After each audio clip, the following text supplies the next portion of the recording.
remember. Okay, this is CCL for September 2023, and we'll introduce our guest in just a couple minutes. But since there's just 6 of us, let's 7, 6 boxes.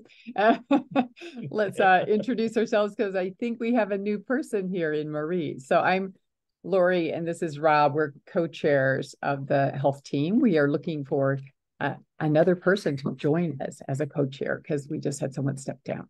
I'm a pediatrician and Rob's an internist, and we're in Montana. Bob. Yeah, hi, I'm Bob Kitchen, a retired family physician living in Fairfax Station, Virginia. Been with CCL since 2017. So that's all. Sister Pat.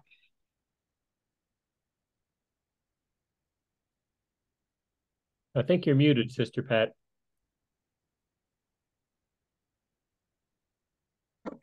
Sister Pat Cataldi from Louisa, Kentucky. I'm a retired general surgeon. I spent about 16 years overseas and then came to Eastern Kentucky, and I'm involved in community health, like we have county health board and things like that. Thank you. And Nikhil will be our speaker next month. So you want to introduce yourself? Sure thing. Hey everyone, I'm Nikhil Jain. I'm here in the Greenville, South Carolina area. Been with CCL for exactly a year now. And excited to be a part of the health action team, and just really try to help bring as much bring as many new ideas as I can. Great. And Marie, are you comfortable introducing yourself? Oh, sure. I'm a CCL member in Austin, Texas. I've been since 2015. And I've noticed over the years that ozone and particulate make me sick. It's gotten worse as I've gotten older, and the pollution's gotten worse. Mm-hmm. So I really am dedicated to doing something about it. Catherine, since you just came on, most of us had introduced ourselves. Can you say hi to people? You're muted, Catherine. There, sorry.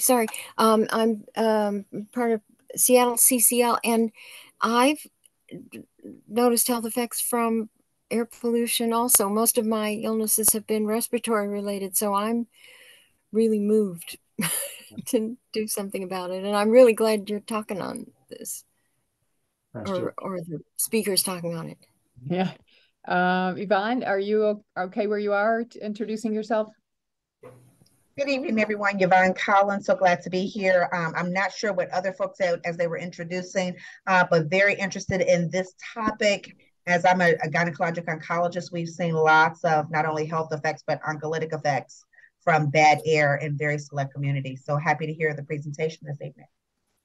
Thanks. And Lance with a black box and no last name. I don't know who you are. Do you mind introducing yourself?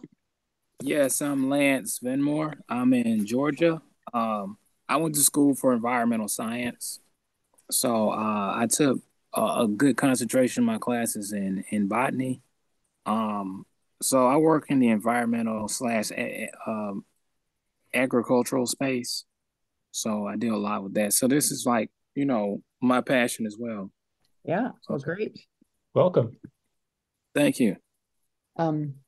So tonight we have Colleen Rosales, and we actually met her through Brett, and we actually met her right about the time we got back from Mongolia, and Rob emailed to ask her if she knew anything about the air in Mongolia, because it's really bad, and she had actually done research over there, so it was another small world experience. And so Colleen leads a chapter of CCL, but she also, her daytime job is working with OpenAQ, Open Air Quality, which she's going to tell us a lot more about. She's the Strategic Partnership Director with the group. And I think we had a lengthy introduction before on our website, but she works with air quality people around the world introducing them to their platform. She has a PhD in environmental science from Indiana University, and she's published, she's done a lot of research, and we really look forward to hearing what she has to tell us. Thank you so much, Lori, for the introduction, and thank you so much for the opportunity to share with you today about OpenAQ. So I'm going to share my screen here, and I'm the chapter leader for Fort Wayne. So I find that my volunteerism and my day job is becoming more and more intertwined. So anyway, um, so here, we're a small but mighty team of four, wrangling the world's air quality data. And my hope today is that you'll find use for the air quality data that we make universally available through OpenAQ. So the data in OpenAQ is free and open, and we'll talk more about that in a second. But like I mentioned, OpenAQ is a small but mighty team made of four folks, and actually only half of that team is on the tech side. And as you will see later on, we have 42 plus billion data points in one platform, and without their amazing work, we won't be able to aggregate all of these data. But yeah, my job in OpenAQ is to find data users and data providers, and always I find myself looking for new audiences for the air quality data that we have. And I know as medical practitioners and health folks, you always unfortunately always find more air quality related things brought to your attention, unfortunately. So my hope is that with the air quality data in here, you'll be able to direct folks to inform themselves about air quality in their area or in their locale. So the OpenAQ platform is a real-time air quality platform. Like I mentioned, we have 42, actually here it says 43 billion data points. It's growing every single day at 56,000 locations in 153 countries all over the world. And much of the data you can see right here is in North America and Europe, but we're looking to really expand also in Latin America and Africa. Mostly the data is focused on air pollutant data. And then also we work as an aggregator, meaning we scour and scrape all the publicly available air quality data and aggregate it in a one-stop shop. And we also make that available for everyone to use for any purpose that they have. We ingest these data from both reference monitors, which are the more sophisticated 10,000 or more than $10,000 worth of monitors, and then as well as air sensors or more low-cost sensors in the order of $100 to $1,000. And both of these sensors have really changed, or both of these monitors and sensors, have changed the landscape in terms of being informed about air quality data for folks. I failed to mention. So we have three different data products. So right now I'm gonna maybe do a bit of a walkthrough of our website, but we also have more data analysis centric data products such as the API, which is what most researchers and software folks use to say, for example, if they want to create a program or an app on their phone, they use the API to call the data on OpenAQ. And then there's also the archive, which is mostly, researchers use that for long time trends. So partnership supports and use cases for the data in OpenAQ, like I mentioned previously, the OpenAQ was actually it sprung from a research project of our founder.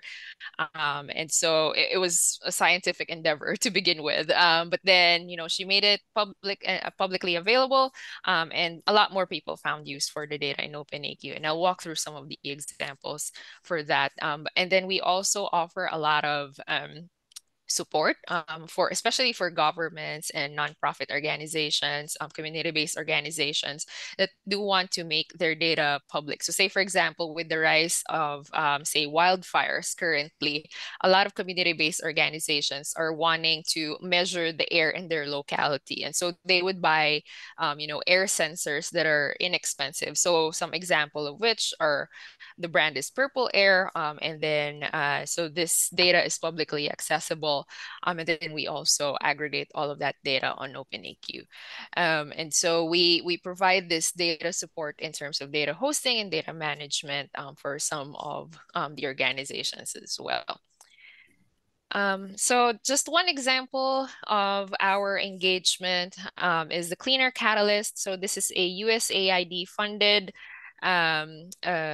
program. It is based in Indore, India, Jakarta, Indonesia, and Nairobi in Kenya. And the goal is, very holistic in terms of not just putting the sensors or not just putting the reference monitors to measure the air, but also to move towards policy and, better air for these cities. And so our role here is to support the data needs, host the data from the reference monitors into our platform. And then some more fun things that are more, easier to say is the Smoky Air Pollution Bot, which is a chat bot. It is accessible via WhatsApp and Facebook Messenger, and it is more, an awareness tool in terms of, what's the current air pollution levels outside and what can you do to protect yourself from this air pollution levels outside. So other use cases are more on, of course, machine learning nowadays is a hot thing. And so one of the use cases here is AQAI using machine learning and the wealth of data in OpenAQ to use it for areas where there is little to no air quality monitoring. They're a UNICEF Venture Fund backed organization based out of India. And then there's also our collaboration with the city of LA in the project Predicting What We Breathe.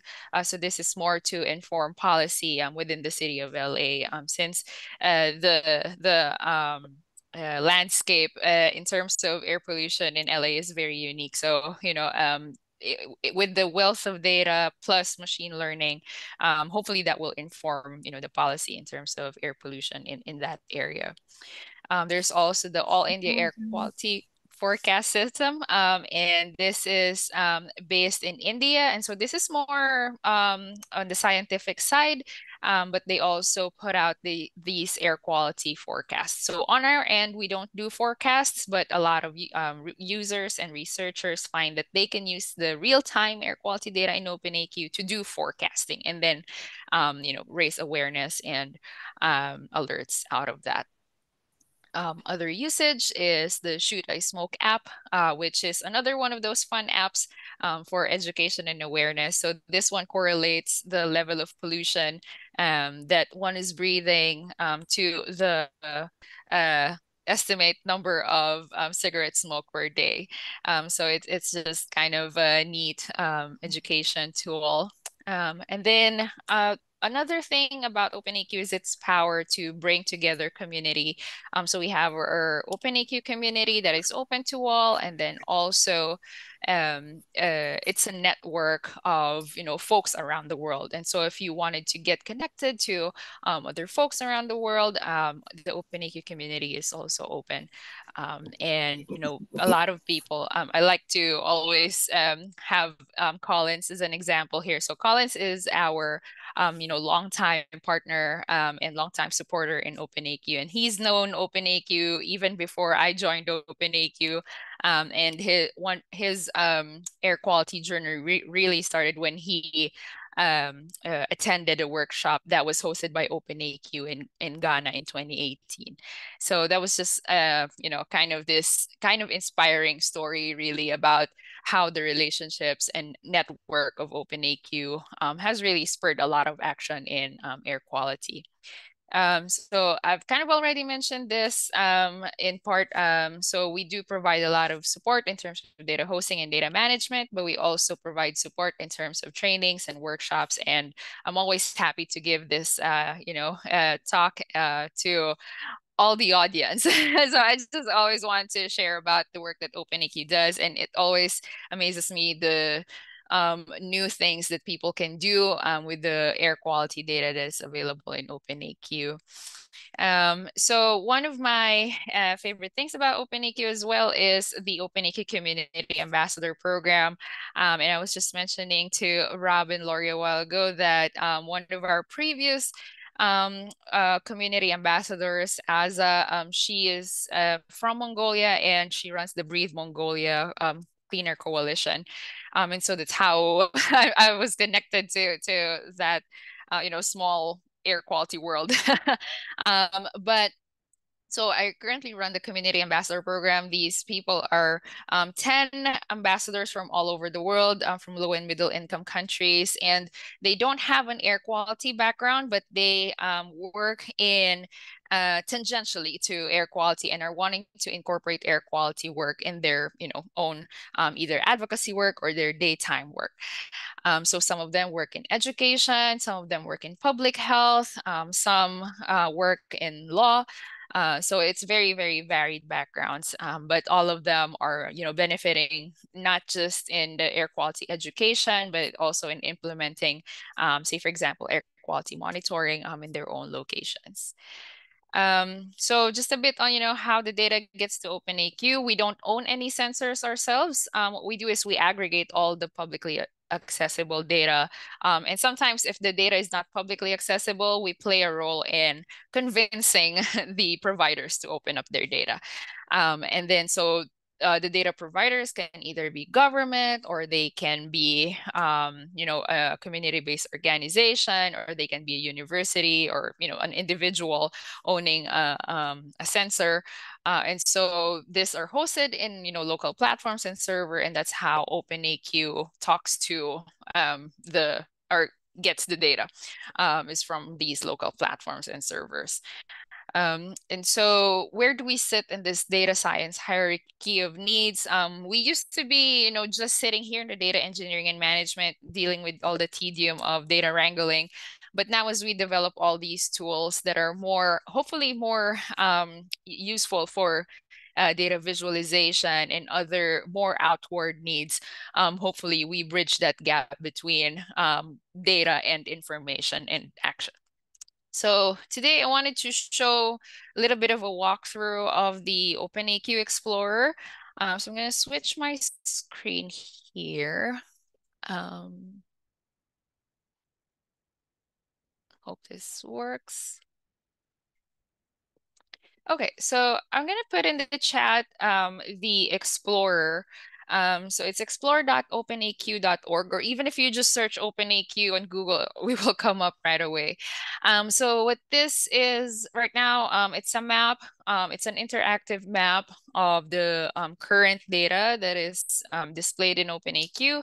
And since I live in Fort Wayne, I'm gonna, search Fort Wayne. And so I know that, this is Swaindale, this is where I live. And so I go there, and there's this monitor that's within this area. I'm also able to download the data from that location if I wanted to, have more in-depth analysis of that data. But I don't necessarily have to. I can also just explore the data using this tool. And so there's the information about that. And then there's also, coordinates and whatnot. And then you're also able to see the readings. So PM 2.5, that's particulate pollution. Actually, let me step back a little bit here. If you go to the right side here and click on that question mark, you're able to see what the description for the pollutants are.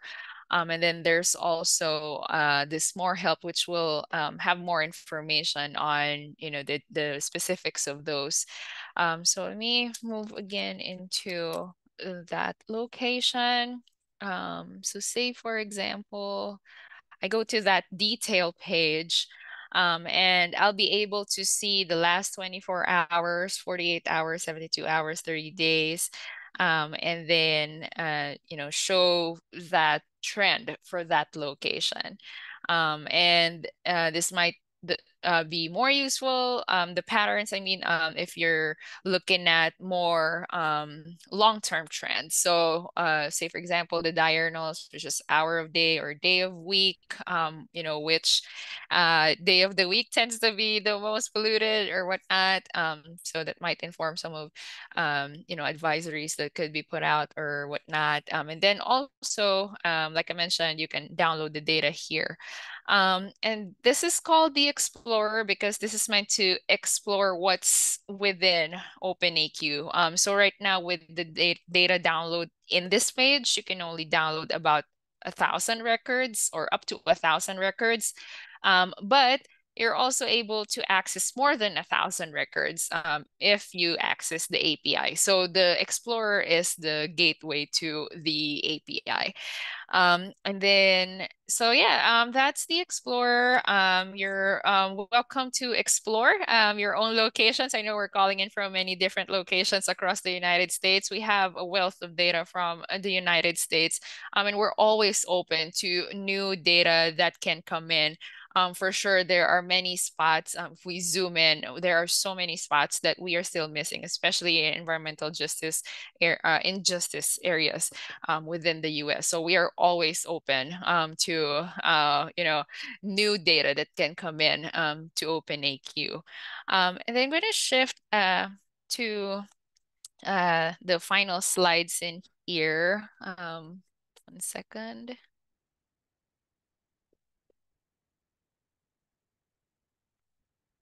So the last bit is the API, which is the more programmatic access. And this is what those that build apps on their phone access. So say, for example, the Smoky chatbot or the Shoot I Smoke app, they use the API. And we have a lot of documentation for this. And then also, if you're interested in exploring it, we have a lot of recipes and examples. And then let me switch to the very last bit here. Just that, if we're always open to any suggestions that you may have in OpenAQ, and then also suggestions. Sorry, my computer's being slow. Okay, there we go. We are always open to suggestions of data uses and data providers. So say, for example, in your location, you know that there's an air quality monitor, or, for example, your neighbor owns an air quality sensor that you know of, and you're interested in them putting that in OpenAQ. We can explore that option. So yeah, just let us know. Here are our contact details. That's, I guess that's all of it. And I'm open to any questions that you may have. Thanks. So Colleen, thanks. That was awesome. Let's open it up to questions, and people can just unmute and ask questions as they if they have them.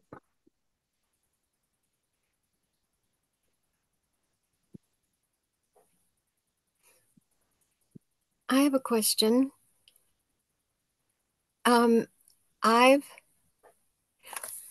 What I've noticed over the years is that there are a lot of people who are very skeptical about whether or not climate change exists, who are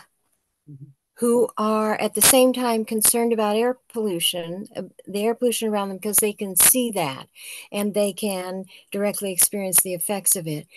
If all climate change organizations went away right now, or transformed themselves into organizations working on getting rid of air pollution, what percentage of global warming would that get rid of? Wow, that's a difficult question. But definitely a big part of it, I think. So not all there are some pollutants that are climate forcing, and then some that are, there's that push that we spray the air with some sort of aerosols. So there are some to deflect heat. So definitely there are atmospheric components that would decrease climate change. And then there's also those that would be more, that would give positive and negative feedbacks in a sense. But I think that the benefits of decreasing the air pollutants that are, that have co-benefits with climate change would be a big chunk of it. And so I think using definitely what you said about, using air pollution as this tangible thing to make people believe that climate change is real is a no, yeah. no, not to make them believe it's real, just to not care. I mean, just to, because there's some people are very willing to work on doing what it takes to get rid of air pollution, who are very offended, just offended by the whole concept of climate change. And so is it possible, I mean, I can imagine that we could have totally clean air and maybe still have some water pollution or other climate related problems. But if if the world's population were motivated to just do whatever it takes to get rid of air pollution, is that 90% of getting to net zero? Or 50%, or do you have any idea? I know that's Not sure of the numbers off the top of my head, but that's a good question, good homework for me. That's a good question, Catherine, and I'll jump in because yes, actually for those who aren't aware, Lori and I are in Montana, which is quite conservative, and we often couch things in terms of air pollution rather than climate change. And because everything that we do to reduce air pollution impacts climate change in a very beneficial way.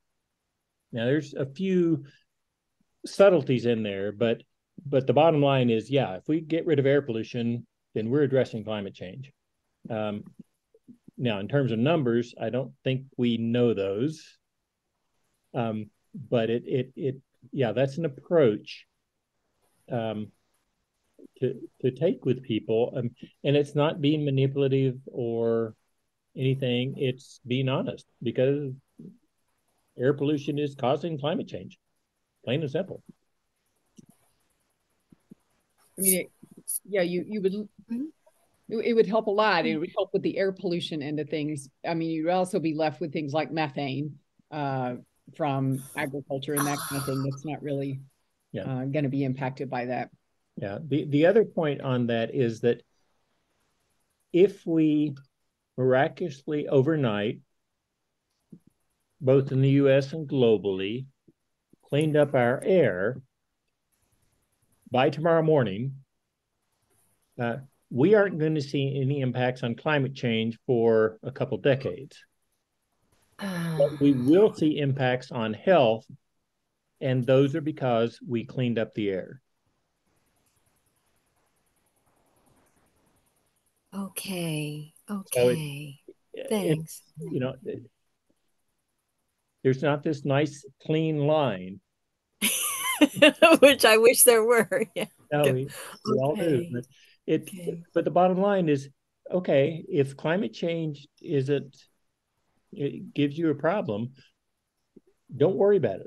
Let's deal with air pollution. In the US, the estimates vary anywhere from as few as 20 or 30,000 to as many as 250,000 people a year die because of air pollution. And that's despite the fact that our air quality overall is better now than it was 20 or 30 years ago. And that despite those number of deaths, we still have done nothing to impact climate change. Colleen, the places in the world where there was just, enormous, vast emptiness there, is there just I mean, I realize that lower middle income countries are, going to have less available, but are there just literally areas like whole countries almost that have almost no monitoring, or do they have some that you don't have access to? It's a combination of all of these. There are countries that totally do not, monitor air quality for, many different reasons. And then there are some that, monitor or do air quality ad hoc studies, but just don't open up their data. And then there's also those that have data on air quality monitoring. It's open, but it's not available yet on OpenAQ, just because of the technological difficulties sometimes in getting that into OpenAQ. So we summarize all of these, especially the government monitoring status, global landscape in our report in 2022. And I'm happy to share that in the chat in a second here. But yeah, it's a combination of all of these things. And then also, I think one thing that changed the landscape from the time that we did the report and from last year is that these introduction of low cost sensors that are more consumer grade have increase the air monitoring by government. So governments have even included these consumer grade monitors in their own air monitoring as official, government monitoring. And that has really increased the level of air quality monitoring in many low and middle income countries. Yeah. Paul, do you want to say your question, or can you look at the chat? Yeah, I can see it in the chat. So map compares sites by color by instant 2.5 readings. Is there a way to have a map showing 30-day readings, time series or average? Is there a way to get numbers on map? Colors are hard to distinguish. Comparing poor and rich areas will be motivating. So I think there are different parts to that question. But first, so the coloration is there. How do I say this? So the main data part of it is the numbers and the plots on the detail page. And if I can share my screen again. So the colors are there. And we don't even, compare this to the air quality index colors just because these are not completely translatable.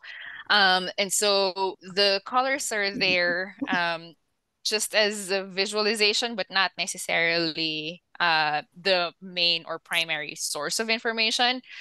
Because like you mentioned, it is hard to distinguish, especially on a map of a scale like this.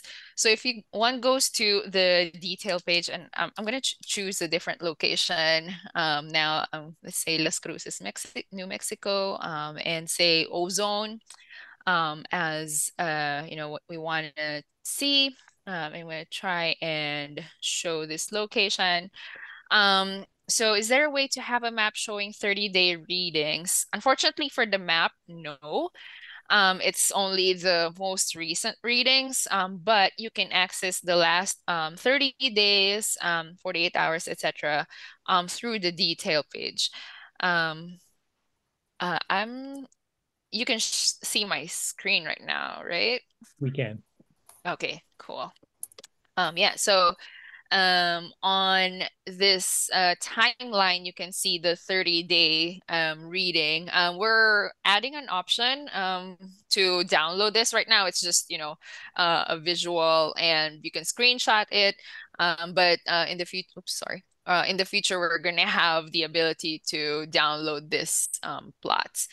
And then if you look at update here, you can see also these nice patterns, and then you can look at the quantiles. So that from the 98th percentile to the 2nd percentile for each time slice. And is there a way to get numbers on the map? Unfortunately, no, just because, again, it's on a global scale and the rendering of that will take some time. So I think the best way to view the numbers, if you're more interested in the numbers rather than a color scale, would be to go to this detail page that I am showing now. So that is more per location. And then also, if you're wanting to download that, here's the CSV download, and then the API access.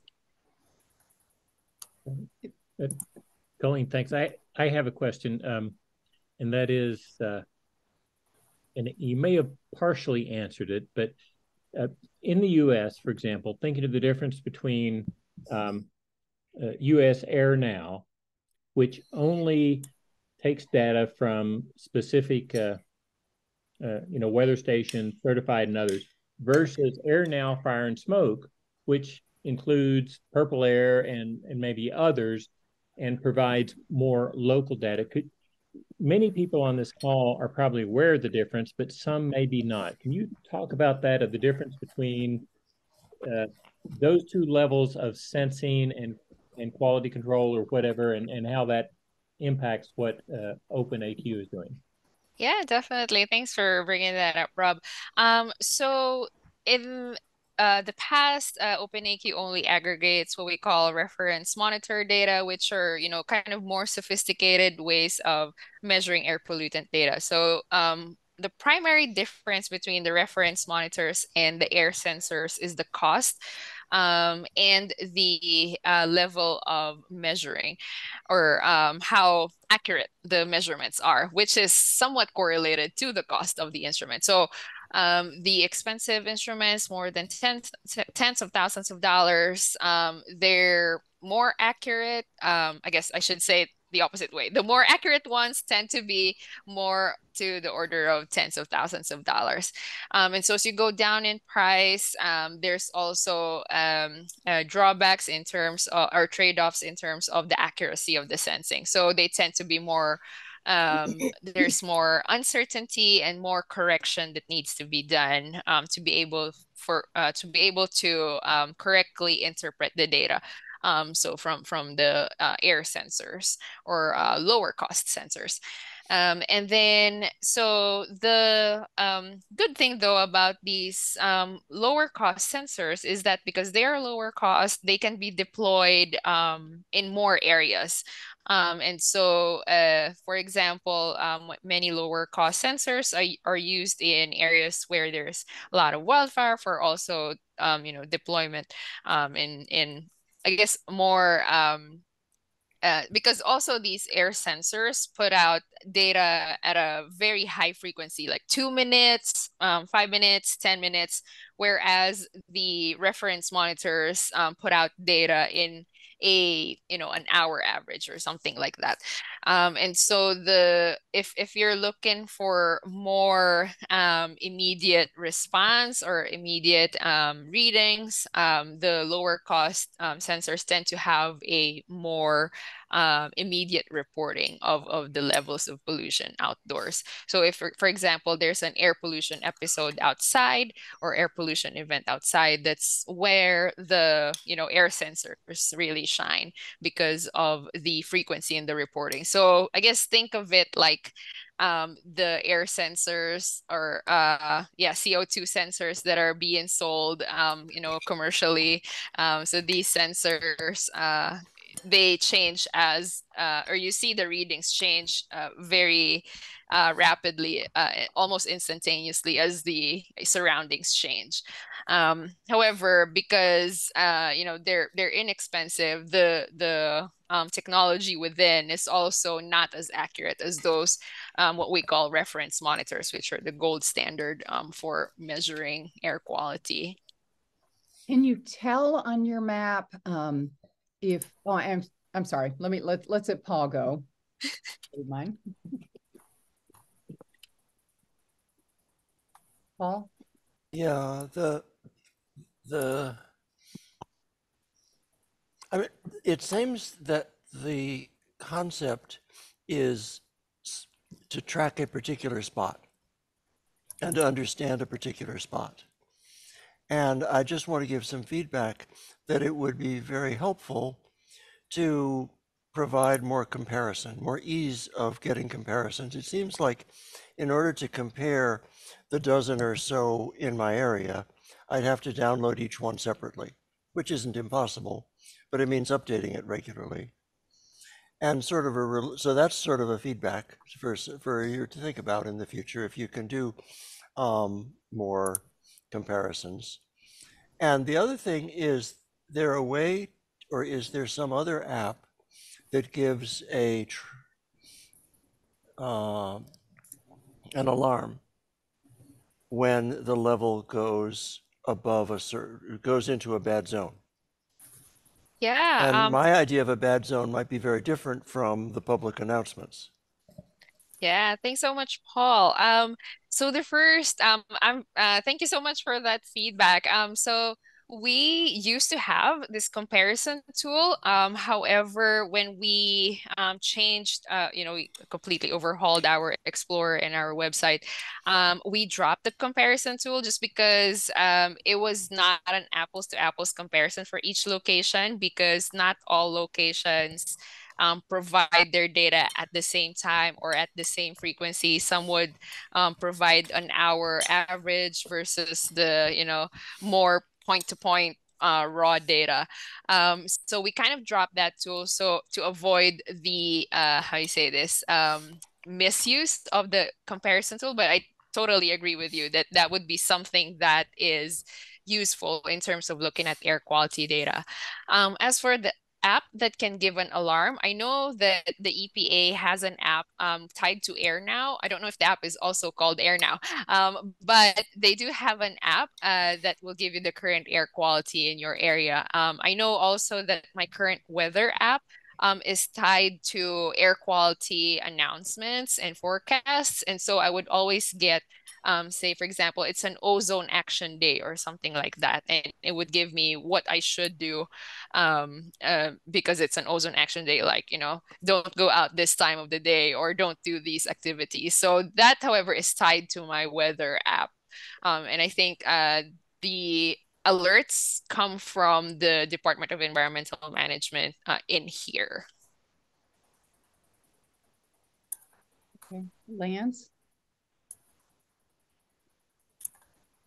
Yeah, Colleen, I understand what air pollution is. How do you guys measure air pollution? How can you tell? Like, I mean, it's not visible to like the human eye.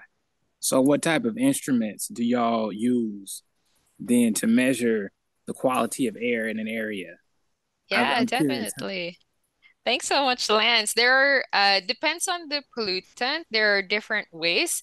But a lot of them are optical ways, meaning so you for PM or for particulate matter, for example, you kind of shine a light and then see how much light is absorbed versus reflected, and then you have a detector at the end, and then you measure that difference between the light that you shown and then the light that gets to the detector, and then that is correlated to how much pollutant there is in the air or how much particulate matter is there in the air. And then similarly for other pollutants, that's kind of the general way how it is measured. So a lot of pollutants, molecules in general have, or chemical compounds in general have properties that in their interaction with light. So they either reflect it or absorb it, or sometimes when they absorb it, they fluoresce. And then that fluorescence is measured. So much of it, much of it is optical. Some of it is what we call offline methods, where you have a filter and then you pass through air for 24 hours, and then that filter collects the dust. And then you weigh that filter before and after you do this sampling. And then you look at the difference before and after. After you pass through air for 24 hours, you'll see the dust collected on that filter. And that's another way on how to measure that. And then that dust, you're able to also subject to other chemical analyses. But yeah, those are some of the ways how we can see the air pollution with our current chemical techniques. Oh, okay. So if it gets too bad, I remember LA issuing a smog alert. If it gets too bad, you have to notify the public, and then what happens after that? People can't go outside, or you gotta stay in. Yeah, so us at OpenAQ, we only provide, the data, and then most folks use that data to, say, for example, create apps that can create alarms and whatnot. So for us, our main job is to aggregate the data in one platform. But in terms of the actions that one can do, a lot of it is, well, unfortunately, the last line of action is, say, for example, masking. But also there are other things like, increasing ventilation, and then also not going outside when these air pollution forecasts, especially, are being put out. And then there's many different activities depending on what the air pollution or air pollutant of concern is. Say, for example, for ozone, there are specific activities that you have to not do. And then for particulate pollution, for example, like wildfires and whatnot, that's definitely, put a mask on and increase the ventilation inside your home and stuff like that. Okay, interesting. And that presentation you just gave, all of that can be found on the website that you posted in the chat. So the not all of it, but I'm happy to share slides with you all. Great. So if I wanted to see the air pollution of my particular state, I could go on OpenAQ and see it? Yep. Okay, cool. So it sounds like the biggest use of your all's data, open source data, is for other people to do things with it. Right? Exactly. Yep. And how are you funded? So we're currently funded by Clean Air Fund. So Clean Air Fund consolidates funding from private funders and then funds organizations like us. And then we are also funded by smaller projects and collaborations with, say, for example, the City of LA, and then the Clean Air Catalyst project that I mentioned, which is USAID funded. And then also some part of it is more donor funded. Much of it is grants and donors. Yeah. Are you technically a nonprofit? Yes, we are a nonprofit. Colleen, a couple comments, and one just to point out, and most of the people on this call probably know, as you obviously do, that the air quality index, the AQI, is based on the most dominant pollutant. And that pollutant varies on where you are. For example, we're in Montana. We have almost no ozone problem. It's non-existent. But particulate matter, whether it's from wildfires or from inversion layers and wood stoves, is a huge problem. And that varies by locale. But some places it's nitrous oxide, and some places it's others. So the AQI is based on what is the most dominant pollutant. I guess the other thing to point out is things like the personal sensors or the less expensive sensors usually only monitor one of those. And most of them, I think, are probably PM 2.5. So they don't monitor nitrous oxides and others, but the stations the more expensive ones that Colleen referenced do monitor multiple pollutants. And depending on where someone is, particularly urban versus rural versus geographic location in the world, that can be dramatic differences on those. Yeah, so I just looked on your map. We live in Hardin, Montana, which is very, very rural. And with PM 2.5 on there, there's a few dots in our area. But then as soon as I asked for anything else, I just wondered what it would do. And of course, all the dots go away because we only have 20 monitors in the whole state of Montana, official monitors. The other ones are just measuring particulate matter usually. So.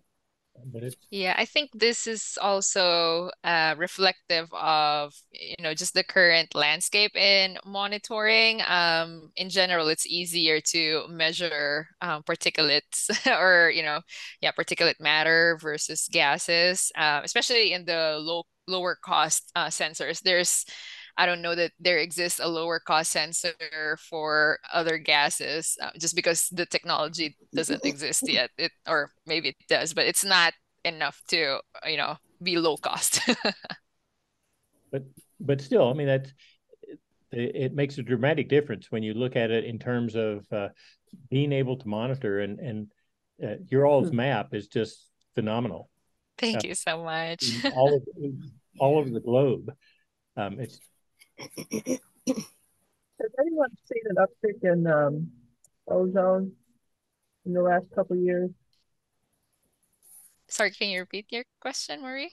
Has anybody seen an uptick in their ozone levels? Here in Austin, we used to only have 3 ozone active days a summer. This summer we've had about a dozen, and last summer we had 25. Wow. Is anybody else having this? I haven't been tracking Seattle. okay. Well, I'll jump in a little bit. Is as temperatures go up, everything else staying the same level of local air pollution, everything else staying the same. As temperatures go up, ground level ozone increases. And that includes on a daily basis. So you see that during the day, and you can see that over time as well. So when we have the heat domes and the heat waves that we have seen over such broad areas in the U.S. and globally, then yes, it should be expected that ground level ozone is going to go up. Yeah, I'm gonna jump in on that, Rob. So part of it too, so ozone is a secondary pollutant, meaning there's not really sources that directly emit ozone. I mean, there are, photocopiers and whatnot, but much of the sources of ozone and ground level is secondary. So meaning they get formed from, primary sources such as VOCs. And when temperatures rise, a lot of VOCs get emitted, not just from consumer products, which is the number one or one of the number one, no, one of the top sources of VOCs or volatile organic compounds.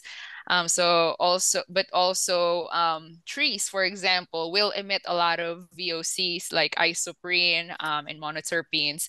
And this can also lead to the formation of ozones and particulate matter. And so even the trees are stressed, right? Releasing all these natural monoterpenes and volatile organic compounds, leading to more ozone formation. So yeah, that's one other factor where, the increase in temperature not just increases the primary emissions, but also the secondary emissions. And then it's also kind of complicated because sometimes that's not the case. Secondary pollution is sometimes not, or secondary emissions are not as linear as that. Sometimes even if primary emissions increase, the secondary emissions actually go down. So it just depends on if the area is a NOx limiting or NO2 limiting or VOC limiting, but that's getting into the weeds of the atmospheric chemistry stuff. Yeah. I'd like to know more about the number of deaths worldwide from air pollution related illnesses, because I think that's in the millions, isn't it? Do you know offhand what it is currently, number of deaths worldwide from air pollution related? I don't remember off the top of my head. It's in the 100 million or 100 millions, if I'm not mistaken. So the WHO has a number on that, but I do know that 99% of people around the world are exposed to air pollution. And so in one way or another, we're all exposed to air pollution. And then also air pollution is the number one environmental, factor for mortality. Number one factor for environmental factor. Yeah. Environmental factor. I see. Okay. So my understanding is that that PM 2.5 at least is small enough to go through the alveoli in the lungs into the bloodstream. And so it can cause not just respiratory effects, but cardiovascular effects too. So are the things that people die of that it can be traced to air pollution, is it just those two? Are there other organic effects from PM 2.5? I think the most of it is respiratory and cardiovascular for PM 2.5 and smaller. But that's not to say that the other air pollutants don't also cause other, health effects. And then also PM 2.5 has been linked to a lot of other health effects as well, even, behavioral and mental effects, and then also with like pregnant mothers, and all sorts of unfortunate health effects have been linked to particulate matter pollution specifically. Yeah. And so what are the health effects of PM10 or even black carbon? Is it all larger than 2.5 black carbon particles, or is it? So black carbon pertains to the composition. So PM 2.5 and PM 10 are more on the sizes, but they could also be composed of black carbon. But currently the techniques are able to differentiate black carbon. So that's why you can also see on our platform black carbon. But black carbon can be a component of PM 10 and PM 2.5. And then I'll get back to you on the specific of the numbers on that. Yeah. Good homework for me. Okay. Interesting. Great discussion and great presentation, Colleen. Thank you. And we've reached our time limit, and that's one thing about CCL, that we try to stay on time. So thank you very much for the presentation. And one question, Colleen, may we share your email with attendees and others for questions like that, which are very pertinent?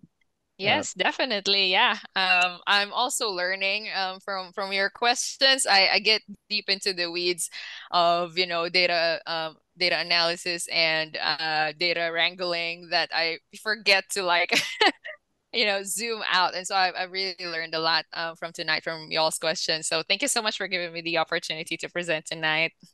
Well, thank you. Interesting stuff. Yeah. Thank you. Great. Well done. Thank you very much. Right. Thank you. And thanks for organizing. Lori and Don. Yeah, Lori. Yeah, well, Lori and Rob, thanks a lot. Thanks, Brett. So Nikhil Jain is going to talk next month about optimizing our ability to get in the newspapers and such as healthcare providers. And yeah, he has a lot of experience with that. So we will see you next month. Thank you, Colleen. Okay, thanks. Thank you, everyone. Have a good night. Thanks a lot. Bye.